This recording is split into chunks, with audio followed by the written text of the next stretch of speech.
And here we have Bitcoin. As we get into this one, I want to once again send out a quick notice that on Instagram, there's been a bunch of scammers there. I only have one account, the link's description below, as is several other links, in fact, as well, to the Crown Chain application, which you see right in front of your very face. It is also free, as is the Jewel Light, which you can grab in the link in the description below as well. Also free for the next few weeks here, and then it's going to vanish and never be seen ever again. Anyways, with that in mind, we do have a lot of things, a lot of very pertinent things to be following up on. Although it's been rather boring for the past month here, realistically, I do want to once again put the highlight on the global open interest. Remember, as long as it is above that 11 billion marker, I do still think that there is a threat of another washout with open interest. Now, of course, we've seen all these washouts come with downside price action for the past year and a half, but that is to be expected in a generally long only, up only market as well. Now, we will be seeing at some point, if and when Bitcoin does initiate some more long-term weekly downtrends, which we are almost on the precipice of doing right now. We don't necessarily have that lower high just yet,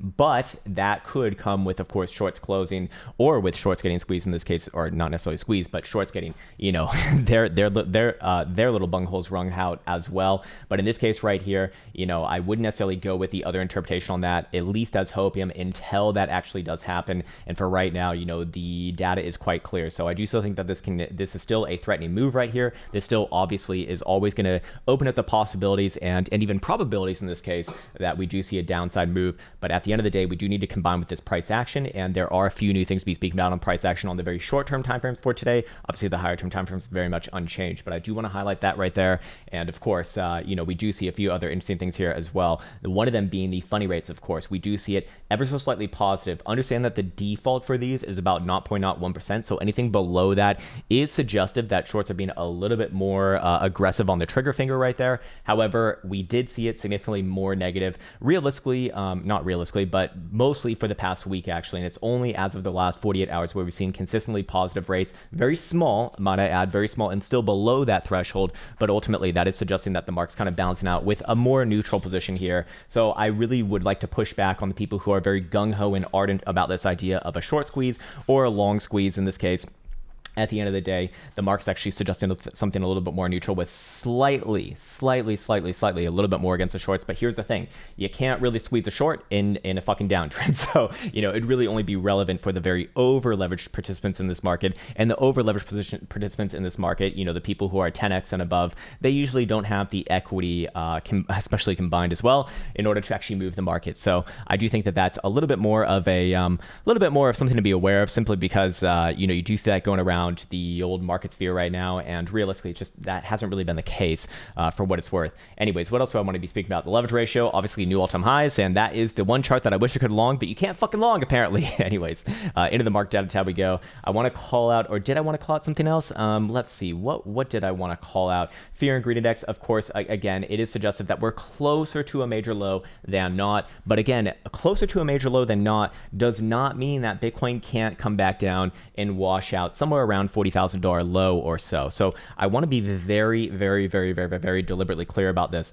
I actually do think that Bitcoin's very close to putting in a low right here. However, that again does not mean that Bitcoin can't come back down even just slightly below $40,000. We just don't want to see any daily closures below about 41, I believe it was, whatever that wick low was for not CME, but on the 4th of December dump, which was about 41 and some odd change right there, which Bitcoin has actually consistently been closing above ever since. And that still does offer, you know, a bit of a liquidity trap in that region. Anyways, going to the price action charts right now, I want to follow up on the most important things to be aware of. Oh, actually, I did forget one thing right here. That's going to be the NUPL. And, you know, what can I explain about this? Well, you can obviously you can obviously read the dictionary definition, which is just the difference between market cap and realized cap divided by market cap, which is the net unrealized profit and loss is what it actually stands for. And as far as the charts go, you know, we're more close again to a bottoming area right here, seeing that it is kind of in line with what we saw over the summer. But here's the thing, again, you know, you can see it stay within that context for a while. Just like over here on the fear and greed index, we did see the summer lows put in, you know, extremely fearful reads for about 2.5 months consistently, of which right now we're working on about month number 2 coming up here. So this can take a lot more time, even if you are the biggest of bullahs. You know, a bit more sideways here is going to obviously look better on the bigger picture, but that is going to imply, you know, more boringness as well. So let's go into the actual boring charts right here, and let's follow up on yesterday's analysis, of which we are still looking at the same blue box territory that we had from yesterday. Now, we did get a move down below it. We did get a few wicks down below it. That is fine. fine. No closures below it, which is what matters most. And I'm still basically have the same analysis on it today as I did yesterday. Look, if you do start to get closures below it, I am looking for this move to happen with another retest of your wick lows from earlier in January, actually, somewhere around $40,000, maybe even a little bit lower than that. And then I'd want to play the game of where does the daily land. If the daily lands below that 4th of December wick low, then I will be looking probably much lower, probably somewhere around about $38,000 over time. But for right now, still holding within this region. And this actually does offer up a nice and obvious trade right here. As we kind of, or not, we don't kind of, sort of, we do move this down. We've been marching this down now for the past couple days, actually. And now I would not necessarily need to wait for an actual closure above about 43,200, I believe it was. Now we could actually move this down for both, relevant for both a full hour, maybe even hourly right here as well, on that last little rejective high that you do see at about just under 40, basically $42,000 in this case. If you're on an hourly, I would actually have that a little bit higher. I'd actually have it right here on the rejection, also in line with the 200 simple right here as well, which is going to be about 42,700. Actually, there is quite a big difference between those two spreads right there. So basically 4 hour above about 42, I think it was 42.4 or so. Let me just double check on this one. To make a little bit more sure. Yeah, about 42.4. Hourly above about 42.7 would do it for me. Until then, this is more bearish setup. No doubt about that. And if we go over here to CME, it should be known that CME daily, I believe, confirmed, or let me just double check. Come on, show it to me. Yeah, it did confirm hidden bearish divergence right here on daily RSI, which is usually not the greatest sign. There is one counterpoint that I would have to this, in the sense that whenever you do see bearish divergence, especially within the bearish control zone, or like in the kind of shallow end of it, it's usually not going to be like the best example of it. And also this drive is coming in from way back on over here, so it would be a phantom drive. So it's certainly not picture perfect. You really want to see them kind of more around the neutral zone, between like the neutral at 50 and just above the bearish control zone, in this case 40. So I do still look at that as relevant, obviously. But if you're looking at CME right here, the chart is about as well as about as obviously as as it can get. We got the double, we got the double bottom right there. No, the double sack right there, essentially.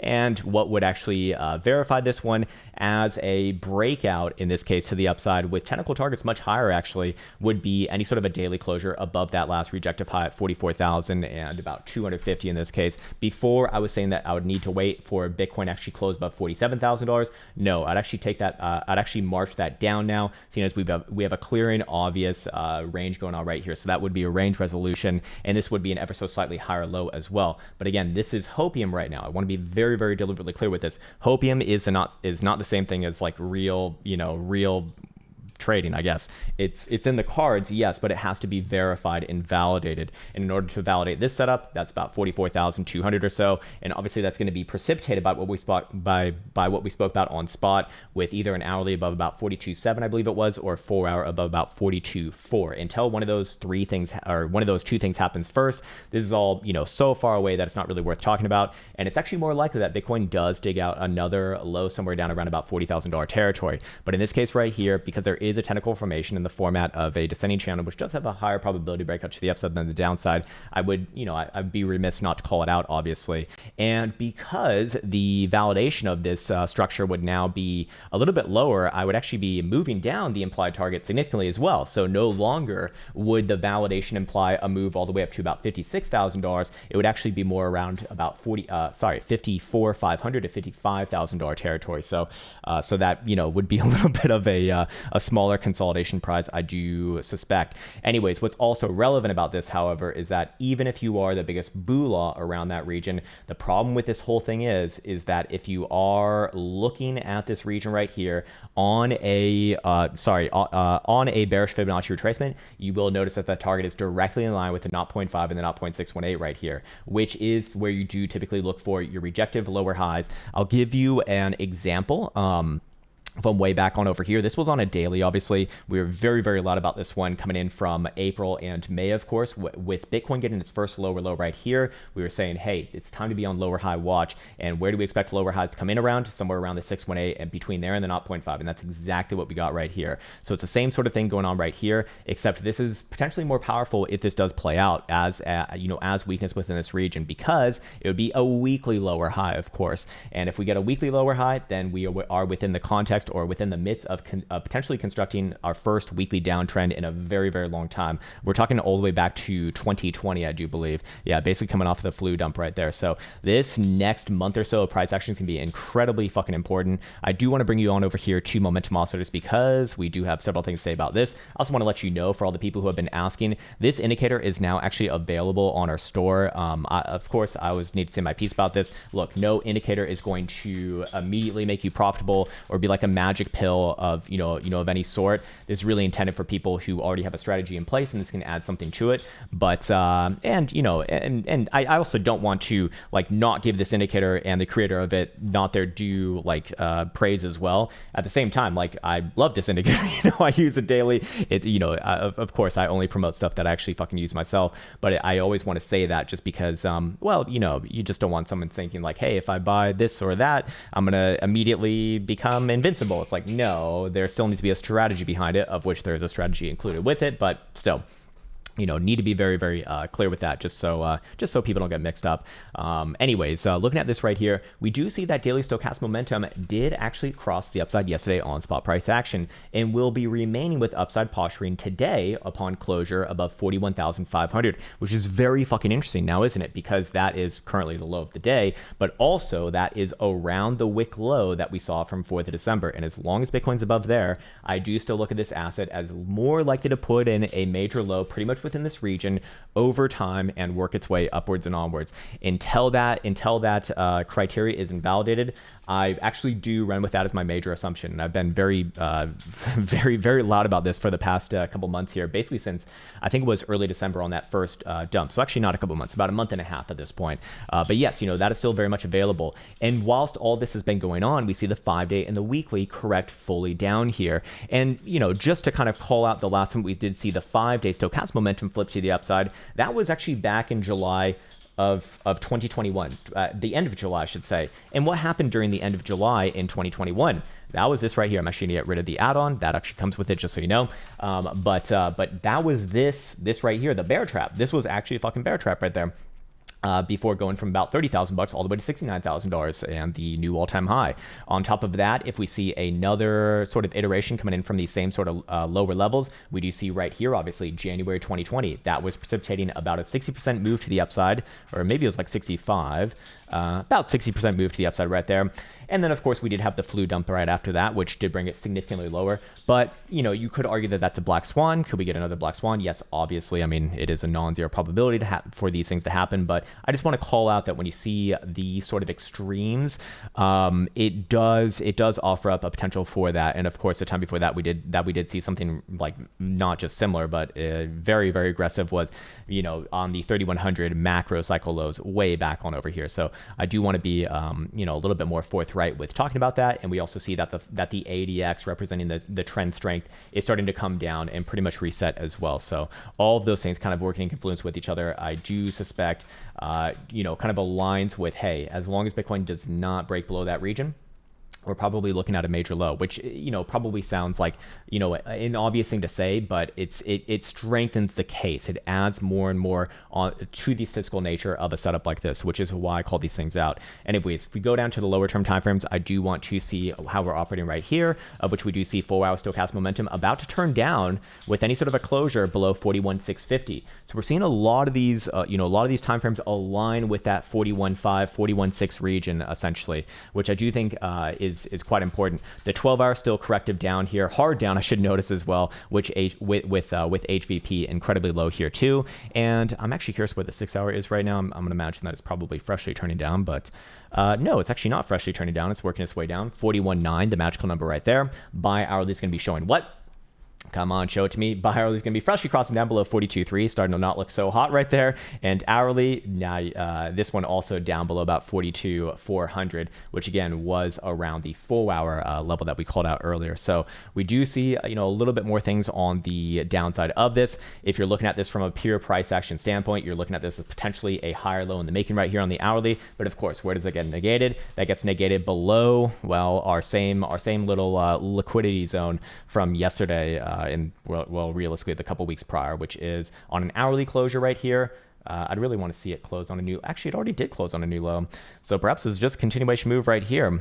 In that case, we're either looking at a trap in front of our face or we are just looking at continuation. It's that fucking simple. And that's not very helpful because it's basically saying it can go up or down. No, it does mean from a price action standpoint, more likely to go down here than not actually and play out this move, of which that does have a technical target back down to about $40,000 territory. Unless if you do hit basically the bear trap criteria, which would be an hourly, again, above 42.7 or a 4-hour closure above about 42.4, at which point I would be looking for Bitcoin to work its way back up somewhere around 43.5 to 44.100 or so. That's going to make this look a lot better, especially after a little bit of a trappy behavior like that. Generally speaking, you're probably going to look for things to run the other way. But right now, we're really kind of splitting hairs in this case. Elsa's having a laugh in the background right now because what the hell? You shouldn't be laughing right now. And then, of course, I do want to call out this over here on the daily MACD. We do see that while it does still have upside posturing here, it is... well, it's looking a little bit weaker right now. And by the way, it won't even continue to rise on the histogram if we do fail to close above 41,600 and change right there. So we see a lot of things coming around that region, both the short-term timeframes, the medium timeframes, and the higher timeframes as well, which I think deserves a lot of call out, because if you start to see closures below that region, you're not just having a structural breakdown, you're also having momentum turn against it as well. Very likely to see at minimum $40,000 territory, maybe another short-term bounce right around there, and then that obviously offers up the potential for a legitimate breakdown into the 38 or so region, which let's actually go fish out exactly, or I wouldn't say exactly, but where that would be likely to kind of come in, and that actually be coming in. What's so funny over there? What's so funny? Elsa's having a laugh. Whoops. I don't look Chinese. Fair enough. I'm doing the wrong damn thing over here. I need a rectangle. I need another kindergarten shape over here. I'll be looking somewhere between about 37.5 and 38.5 actually is where I'll be looking for. And very likely a bounce right there. I wouldn't necessarily say that bounce is going to be like the low for forever or anything like that, but a tradable bounce probably on the short-term time frames. And then long-term structure is going to look pretty fucking wrecked at that point. So probably does break down further south, somewhere around mid to low $30,000 territory. As always, keep in mind that, if Bitcoin were to get like some sort of capitulation event, you do still have the daily gap that we do see on CME coming in back from, of course, the July bear trap right there at about $33,000 to $35,000 territory. And then also, I believe that is a quarterly level as well, and also a Fibonacci level as well. So I think that is enough for me to call out right now. I feel like this is one of the times where, probably going to go down here. Probably going to go down there, or, at least test about $40,000 territory again. But fair enough, man. I don't need to have my opinion necessarily on that. Price action will tell us what to do. But for right now, technically speaking, I should be looking at this as not good, well, at least for the boo laws, as long as we remain above that last little rejective high that you see in the very early morning hours here. So hopefully that was helpful. And there you go for Bitcoin. And let's move on, sirs and zers.